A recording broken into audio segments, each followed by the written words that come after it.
Die beeindruckende Burgruine Gräfenstein liegt in der Nähe von Merzalben, Rheinland-Pfalz, auf einem allseitig abfallenden Bergkegel. In Quellen wird sie auch als Burg Merzalben bezeichnet. Die Burgruine ist nach einem kurzen, aber steilem Aufstieg von einem Wanderparkplatz aus gut zu erreichen. Burg Gräfenstein wurde 1237 erstmals urkundlich erwähnt. Erbaut wurde sie von den Grafen von Leiningen, vermutlich im Auftrag der Staufer zur Sicherung des Wasgaus. Die Burg liegt strategisch günstig auf einem Felsrücken über dem Rodalb und dem Wieslautertal.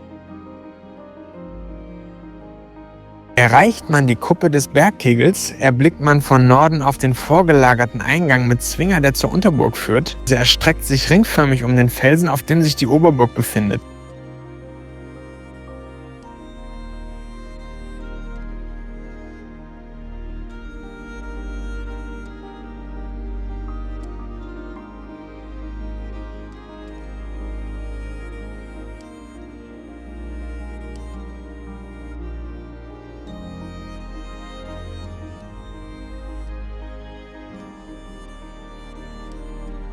Von der Unterburg sind noch die Umfassungsmauern erhalten. Die Unterburg selbst betritt man durch die Reste des noch erhaltenen Torturms.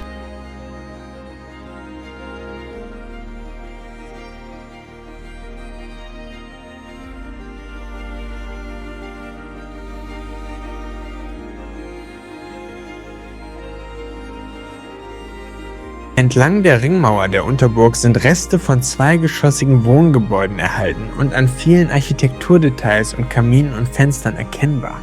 Hier befindet sich auch eine der 3 Zisternen, die die Burg mit Wasser versorgten.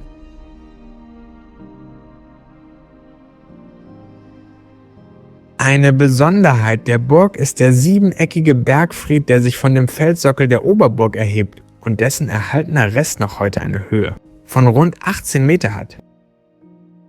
Die Anzahl der Wohngebäude und ihre Qualität lässt auf eine größere Burgbesatzung schließen. Burg Gräfenstein zeigt damit Beispiele für Burgmannsitze. Solche wurden von einem bedeutenderen Landesherrn in seinen Burgen dem zugehörigen niederen Adel zur Verfügung gestellt. Durch ein weiteres Tor gelangt man zum Zugang der Oberburg, der heute durch eine Steintreppe ermöglicht wird. Die Vielzahl der Tore ergab sich auch durch unterschiedliche Bauphasen und Erweiterungen der Anlage.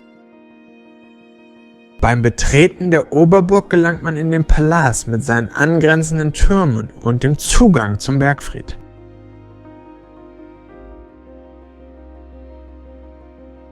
Die erste Zerstörung der Burg erfolgte im Bauernkrieg im Mai 1525 von durch ihren Lebensumstände in den Aufstand getriebene Bauern, die vermutlich Teil des hellen Haufens waren, belagerten die Burg, eroberten sie und brannten sie nieder. Dazu passt auch die Legende eines ritterlichen Burgherrn auf der Gräfenstein, der bis heute Erlösung für seine schrecklichen Taten sucht und als Geist in stürmischen Nächten um den Turm anzutreffen sein soll.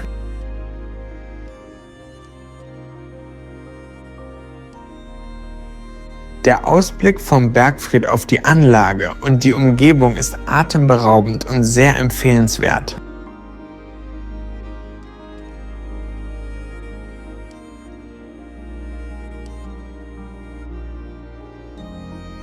Ab 1535 fand der Wiederaufbau statt. Danach wurde die Burg mehrfach verpfändet und wechselte den Besitzer, wurde dabei aber auch immer weiter ausgebaut, unter anderem auch um sich an die Veränderungen in der Waffentechnik anzupassen. Letztendlich wurde die Burg während des Dreißigjährigen Kriegs 1635 durch einen Brand zerstört. Einige Quellen berichten, dass es in diesem Jahr in der Pfalz zu besonders heftigen Plünderungen durch französische und spanische Truppen kam, nachdem sich die Schweden aus der Region zurückzogen. Dabei soll auch Burg Gräfenstein durch französische Truppen in Brand gesetzt und unbewohnbar gemacht worden sein. Andere Quellen berichten von einem zerstörerischen Feuer durch Unachtsamkeit von kaiserlichen Truppen, die auf der Burg Posten bezogen hatten. Die Burg wurde in jedem Fall danach nicht wieder aufgebaut.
Vielen Dank fürs Zusehen. Bei Interesse an weiteren interessanten Orten voller Geschichte und Geschichten gerne ein kostenloses Abo dalassen, um kein Video zu verpassen.